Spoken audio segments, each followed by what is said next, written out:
की భారత్ మాతా की నరేంద్ర మోదీ గారి నాయకత్వం ఈ రోజు మన దుందిగల్ సర్కిల్లో నిరసన కార్యక్రమం చేస్తున్నటువంటి నాయకులు మిత్రులందరికీ కూడా నమస్కారాలు తెలియజేస్తూ మరి గత 4 రోజులుగా దేశంలో దేశ రాజధాని ఢిల్లీలో జరుగుతున్నటువంటి కార్యకలాపాలను చూస్తుంటే మరి దేశంలో అరాచకాలు సృష్టించి మరి దేశాన్ని విచ్ఛిన్నం చేసే దిశగా ఏ విధంగా అయితే కార్యక్రమాలు చేస్తున్నారో దాన్ని మేము తీవ్రంగా ఖండిస్తా ఉన్నాం.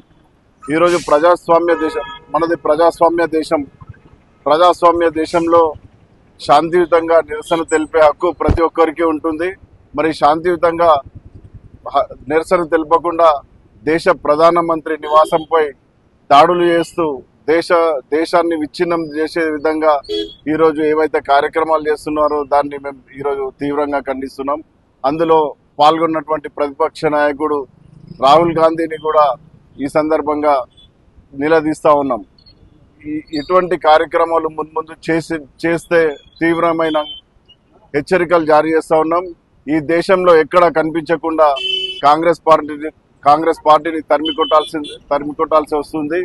మరి దేశంలో అనేక చోట్ల కూడా ఎక్కడ ఎలక్షన్లు పెట్టినా కాంగ్రెస్ పార్టీని ప్రజలు ఓడిస్తా ఉన్నారు. ఇది దృష్టిలో పెట్టుకొని కాంగ్రెస్ పార్టీ దేశానికి మేలు చేసే కార్యక్రమాలను నిర్వహించాలని చెప్పి ఈ సందర్భంగా తెలియజేస్తూ ఈ అవకాశం ఇచ్చిన మిత్రులందరికీ ధన్యవాదాలు. భారత్ మాతా కీ